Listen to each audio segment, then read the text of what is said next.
Deep in the shadows, I know it's hard to put one foot in front of the other. Hi guys, welcome back to CeeChronicles-Talking Sense, and we're back with another monthly save or splurge video. And before we get into the video, my name is Jemima Aranel, and I go by that name on all my social media platforms, guys, which is TikTok, Instagram, and YouTube. So please check it out and kindly leave a subscription if you don't mind. It's $0.00, so I think it's affordable for everyone. But anyway, Mom. Okay, welcome to today's video, guys. If you are not subscribed to this channel, please do kindly consider subscribing and joining the family. And if you already subscribed, thank you so much for coming back. I'm gonna drop Jemima Aranel's handle on the screen. For those who would like to support her, please do get her numbers a little bit high. They cost absolutely nothing. Now, welcome to today's Save or Splurge. We drop a series like this every month to help you compare whether the clones are actually cloning, okay, or whether the real thing is actually worth it. So what we're going to do in due course is possibly do this series maybe twice a month, but for now my collection is not that big, you know, from the original side, so once a month is enough. Yeah, I'm going to start with the Maison Alhambra Gris. This is a fragrance, guys, that I absolutely love. I love this fragrance. A lady smelled of this fragrance in a store. I'm going to be spraying them on the side so that they don't contaminate the space. And I asked her what she was smelling of, and then she said Gris, okay, by Dior. And it was because of this fragrance I had to buy a discovery set. Now what we're going to do, we're going to compare this Gris by Maison Alhambra with the actual thing, Gris Dior, guys, from Dior. So this is the little miniature. All right, so do expect a lot of miniatures on this channel because I'm not in a position to afford some of these fragrances in full size for now. So I'm going to put this one on her arm, and hopefully it's just going to be the only one that we put on the arm, you know, so that's plenty there. Could you tell us your thought, Mima? Gris Dior, right? Gris Dior versus Gris by Maison Alhambra. Now Gris is the clone and this is the real thing. So we've got a discovery set of these, and what I'm going to do is I'm going to, let me just do this, I'm going to bring them on the channel, guys, but on unscripted, for those who want to know to what extent these fragrances, They're not quite doing the same thing. Okay, they're not quite doing the same thing. Gris has subtle vibe, kind of floral tone to it. This one is more trying to do too much type of thing. Gris, actually let me swap them because you have this one on that hand. Yeah, Gris is like trying to do a little bit too much, whereas Gris is mixed crushed herbs and roots type of thing. Not roots as the bad type of roots, not oud, but okay, this one is a bit more which overdone. Which one I'll do you go prefer? for Gris. You go for Gris. Yeah, it's giving mature vibes. Right. It macerated well. I used the right word, right? Yeah. It macerated well. Well, okay, I respect your opinion, and I think I do get a little bit of what she's saying, because when I tried the little mini, I did get subtle differences there. This one is amped up on the powderiness, but in terms of, say for instance, you like this DNA, you're definitely gonna love this. I don't think Maison Alhambra actually strayed. Both fragrances share that mossy feel, that powdery feel, but the powderiness in this one is a bit amped up, and the floralness in this is a little bit refined, and I think I get a more of a sandalwood that comes to the surface in the original thing than I get in here. In here, it is that powderiness, the mossiness, the woodiness that kind of, you know, clouds everything. But at the end of the day, if you love both DNAs, you are going to love this. And I would absolutely recommend this as a backup in case, you know, you've got the real thing and it costs you a lot of money and you just want to save up. So based on what you said, yeah, I know they didn't leave anything to the imagination, guys. There you have it. Okay, that's Gris versus Gris Dior. So based on you know, I splurge. you splurge. Yeah, okay, I definitely splurge. It's I think I would go for this one. This one is too much. I think it's a choking fragrance. I don't know what it smells like when it calms down, but this is not my scent. It's a bit out there. Yeah, it's loud. This one has a type of, yeah, it's smooth. This one's well rounded. it needs to water. It's well-rounded. I do get that. So, okay, so the first verdict is that you would splurge. Okay, all right, by that. Now, the next two are gonna be these ones. Okay, so this is from Pandora Sense, Ecstatic Le Parfum versus Elie Saab Le Parfum, right? From Elie Saab. I'm gonna start with the clone, and she's gonna hold it on one side. Okay. We have a full review of this, guys, in case you missed that. So for those who want to see the atomizer, this is it. It's just that some of these fragrances, I have to spray them from afar because they're quite polarizing there. Just make sure you hold it on that side. Versus oil concentrate. Yeah. You can see that. Yeah. Versus, of course, this one, okay, the Elie Saab Le Parfum. So here is the Le Parfum, right? So these are the two fragrances in question. Again, it's another Gris type of thing going on here. Okay. Elie Saab Le Parfum is a bit more stronger, actually. Okay, this one. This one is too. It fumes. It's like, what's up with this one though? No, I don't know. This is why we're saying, what are your thoughts? Do they smell the same? Are they cut from the same cloth? For a person who's not that into perfume, I think they won't know the difference. Like, it's the type of thing where if the person smells it once in a store, they won't get to know. But if you spray it to someone who has it, they'll know the difference. I don't know if you know what I'm saying, because this one is a bit more on the choky when you breathe it in type, but this one is strong but not too polarizing. All right, yeah. Well, okay. Which one would you save or would you splurge on these two? Do you think? Am I forced to say splurge or neither is an option? No, you can say neither. No, I'm not gonna buy this. You don't like it? Well, Elie Saab Le Parfum and of course the clone, you know, the DNA here is very difficult. It's a tricky one. I don't know, guys. It's one of those fragrances that even I find very weird. There is something in both fragrances that just is, I don't know. It's they're built around orange blossom or African orange flower as well as some honey, but there's something in there that just, I don't know, that's doing a little bit too much. Can you smell honey in either? No, don't put them side by side like that. You won't be able to tell them apart. Actually, I am kind of do. Are you smelling honey? What are you smelling? I think my brain totally dismissed the perfume because I'm not like even decoding the notes or anything. It's like just bleh. Not my type of fragrance at all. Okay, so this one unfortunately does seem like, or these two does seem like Maima is just dismissing them. She doesn't like them whatsoever. But now, because when she does that, then I have to come in and help. Okay, so if you love this DNA, if you love this Elie Saab Le Parfum DNA, you can as well purchase this. That is my honest opinion, hand on heart. You won't be able to tell them apart. They are both, you know, so high on that powdery accord. They're both so high on that honey mixing with the African orange flower. You will get some jasmine in there, but they do vibe the same. Even in terms of performance, they kind of pull the same there. So I'm going to say save.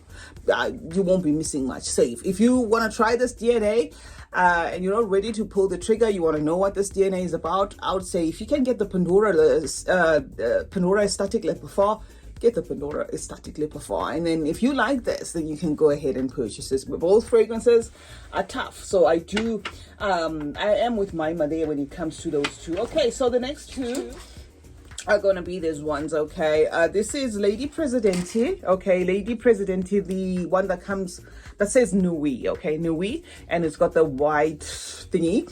The popular Lady Presidente comes in that red cover. So we're talking about the white one. And I get some semblance of Coco Mademoiselle, right? So because of that, we're going to spray Coco Mademoiselle on its box. Okay, so this is Coco Mademoiselle. I'm going to spray the little tester in the box. And then we're gonna spray the other one on the tester paper. Now this I can pretty much spray like this so that you guys can see. Okay, so there you have it. That's Coco Mademoiselle by Chanel versus... Was Chanel the one who left everything to the cat? I'm not sure. Okay, and then no, it was Lagerfeld.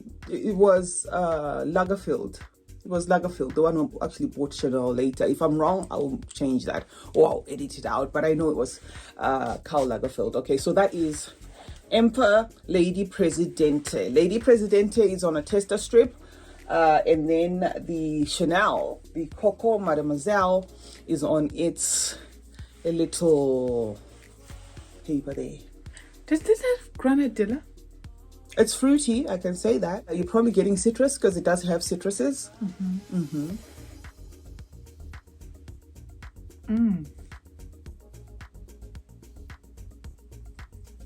That's Lady Presidente Nui, the one she's smelling right now.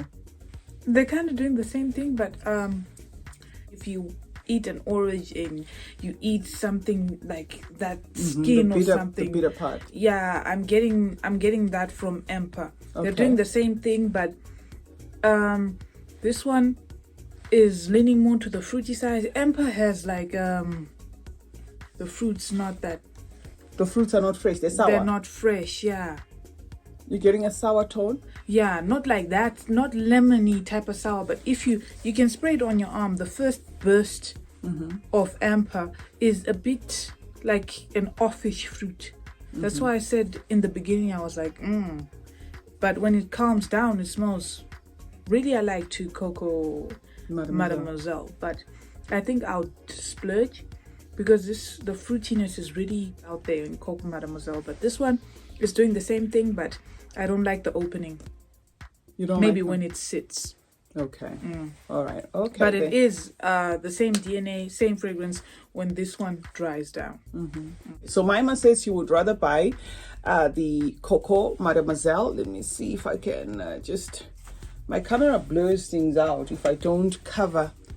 Yeah, so Maima says she would rather buy the Coco Mademoiselle than the Empire. Okay, so the real thing wins on the third lineup, right? Yes. Okay, fine. So it's a splurge and not safe. We don't have that many today, but we have enough. Okay, so the next one is going to be Eternal Oud. Okay, Eternal Oud from the House of Lattafa, and I have this one in the the tester size. The tester sizes for these ones were quite generous, so I didn't feel the need, guys, to stress myself and buy the real thing. Okay, so that is Eternal Oud. It is that is Eternal Oud, and that Eternal Oud draws its inspiration, guys, from MFK's Grand Soir. I was fortunate enough to get this one as a sample, so I thought, okay, let's just try it against the clone and see. Okay, so that's Grand Soir. We're gonna spray Grand Soir just on this pot. Okay, so let's hear my most Eternal Oud is strong, but I like it though. Eternal Oud versus Grand Soir by Maison Francis Cartier. What are your thoughts? Completely identical, but Eternal Oud is sweeter. MFK is flowing. It's not like, can you smell me right now? I'm wearing this fragrance, and you know this fragrance, you know what it is. No, it's a bit on the subtler side, but it's strong fragrance at the same time. It's strong, but it's calmed down. This is strong, like I'm here strong. It's Middle Eastern strong. Yes, it's Middle Eastern strong. It's Middle Eastern strong. Yeah. So, but honestly, I think I'll go for the Eternal Oud, guys, because MFK and Eternal Oud are the same. It's just that MFK is for people who don't like strong fragrances. So I would save. You would save, yeah. What Eternal Oud is doing now, believe it or not, is what this Grand Soir was doing at the beginning. I remember the reason why I actually didn't buy Eternal Oud in big size, in as much as I did feature it in big size, I had to take it back. Those fragrances were loaned to me to just come and do a review. I did not feel the need to add it on the the very first Lattafa Pride collection, because it just came across as subtle, which is something that I think Maima is detecting here. It came across as exactly this, which is like a subtle version of everything. But now that it's been in our collection for more than 2 years, guys, this is really, really strong. So your verdict on this two is? Save. You're gonna save. Yeah, granted. And don't let the oud part throw you off. There is no oud in here. It's quite woody, vanilla-y, embery, so there is no oud in either. Don't let the Eternal Oud put you off into thinking, oh, it's going to be oody. More so that the Lattafa bottle comes with that tree there. Comes with that tree. They've actually gone on to put a tree, but it's mostly to do with the woods than it is with the oud. We're left with only two, guys. Like I said, we're not doing too many. We have Creed Aventus, right? Creed Aventus, this is one hell of a popular fragrance, but I've lost track when it comes to what Creed is doing, because they're just bringing out flankers after flankers after flankers after flankers after flankers. So anyway, we have Creed Aventus, and we want to go compare our Creed Aventus with a Cade perfume, right? Which I feel draws its inspiration from that Creed Aventus. So let me just spray the Creed Aventus first so that Maima can be sniffing it meanwhile. Okay, so this is a new, okay, there we have it. We've got enough there. So that's Creed Aventus, and that is going to be versus Cade Infini Absolute, right? This is a fragrance that I did hype. Those who know it know it. Cade is on the roll. If you can get yourself some Cade, you will thank me later. These guys are not joking. Are they two? Okay, because these tester strips have a thing of coming in twos, or getting stuck on each other. Aventus verdict number one. I smell lemons, mandarins, naachis, oranges a lot. Yes, very citrusy forward. But mostly lemon. Bergamots. Yeah. Okay.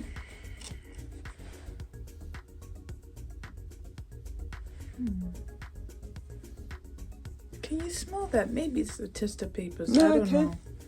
Okay. Like it's coming off with an offish vibe in the beginning.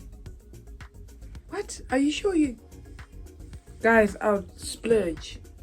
You splurge. I'd splurge. This is not doing it for me. No. What? This one is, both of them share pineapple. Okay. But this one has got spices added to it. Okay. Like in the Middle Eastern style. Like what we said with Eternal Oud.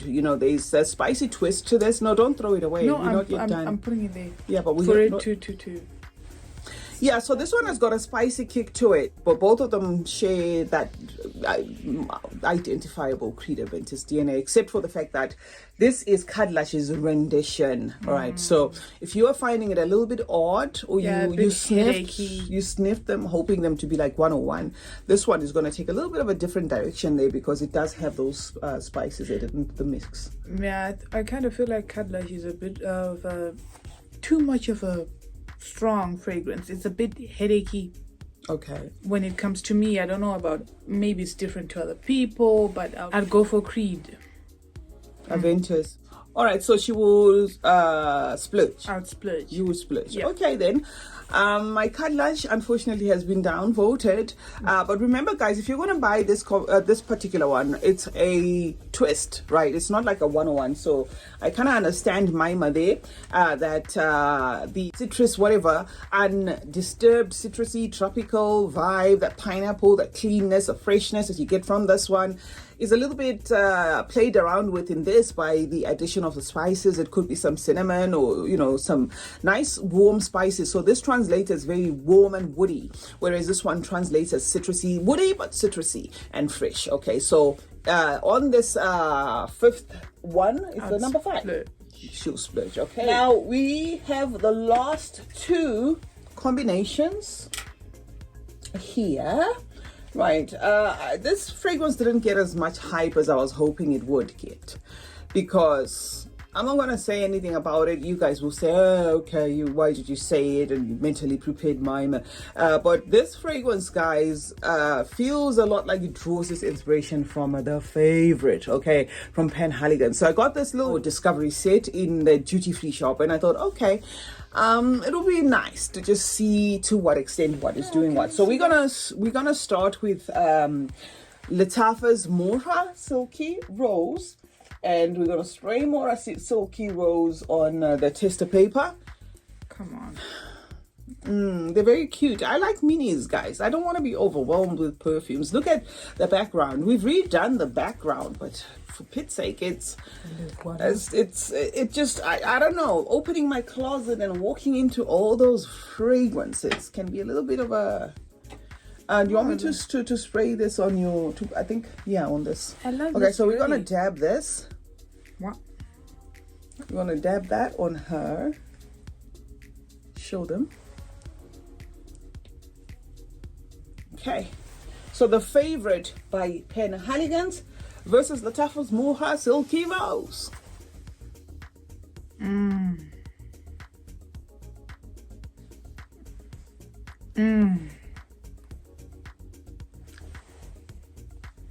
Okay. Okay. Why were you hiding this one? I wasn't. You were. I wasn't. Sure. That's what they all say. Okay. Okay. I think we pretty much know the verdict by now, but it's okay. Oh, this one is a nice, sherbety, sweet type of thing going on there. Candy. Smell it. Guys, have you ever eat? Of course, but try the those gum. What's it called? Mentos. The gum, the one that you pop like a pill. Yeah, those, the strawberry flavor. I get that. Smells like that. It's really, really Candyland, candy vibes, sweets and more sweets. It's a pleasant surprise. I don't know why. Maybe it's because of Lattafa, the way they keep on releasing more and more, that this one got, like, you know, forgotten in the process. This is giving me in a good way, antibiotics type of vibe. Like the medicine you'd give to a baby, like the one they like, you know. When it comes to babies' medicine, there's the type that, you know, she's going to hate me for doing this, but this one she loves, like that strawberry syrup, but in medicine form. That's what I'm getting from this one. I'm kind of getting subtle sherbet. Okay, let me just line it down to this one. This one is sugar and this one is zero sugar. When it comes to sweets, there's zero sugar and there's sugar. This one is zero sugar, this one is sugar, because this one is amped up on the sweets, on the candy, on the sherbet, on the strawberries or whatever. It also feels like their own rendition. Yeah. Like they took, like this one maybe was the driving factor to having this. But you know, if you look at everything, the tassel, the box, the way it looks and stuff, but they did something in here that's magical. That's nice. This one has got a green tone to it that kind of makes it more grown, I think. Yeah, I'll definitely save. You definitely save. I definitely save, yeah. Okay, all right. So that is our verdict for the last one. It's save, and I think I am with Maima. I don't see myself buying the favorite in full size. I would rather buy this one. They are not exactly 100. Let's just make it clear there. I would say it's 80% representation, but this one takes the candy and it runs with it. So if you like your fragrances candy toned, some people associate candy fragrances with girly fragrances. So I'm going to say, if you like your fragrances girly, candy, powdery, musky, but yummy at the same time, then this one's the one to go for. And then this one has got that grown vibe. But in terms of course, being a better lasting fragrance, this is going to be long lasting. But yeah, do try this. I don't know why it was not hyped. It just came and then it was gone as soon as it came. Nobody really did give it time. But I'm still going to talk about this one, guys. And look at the dent that I've given this fragrance. I'm actually going slow because I'm not sure whether it's still readily available or it's discontinued or something. I'm just going slow on it, but I love it. And now that Maima has... I told you that she's spraying it in secret. I told you. Maima is probably going to come for this. I know that. So anyway, guys, that's what we had. We're trying to make sure that the videos don't take an eternity. So we drop like 6, 7 at a time. I used to bring like 12, 13, and then those videos would be like 40, 50 minutes. And some of you guys say, oh, no, they're too long and stuff. So remember that this series is drops every month. So if there's something that you are interested in and I have it, I'll obviously bring it next month. It's been a pleasure doing this video, for you, from myself, CeeChronicles and Jemima Arenal. And please, guys, please click that subscribe button on my YouTube channel, as well as follow my Instagram and TikTok. I post pretty funny content and music videos as well, so it wouldn't hurt to just leave a subscription. Definitely, guys, support her channel. I'm going to put the name of the channel at the base of this screen to make it easy, and I'm going to leave the link in the description. Remember to turn on post notifications on both my channels. I also have 2 channels, guys. One called CeeChronicles-Unscripted, where we feature the non-Middle Eastern fragrances. So if you're interested in that, go to CeeChronicles-Unscripted as well, and I'm going to drop both links, her link and my link, in the description, and you can support all the channels, guys. Like, share, do all this nice stuff. And remember, guys, that smelling good is a form of good manners. Cheers. Cheers, guys. Cheers.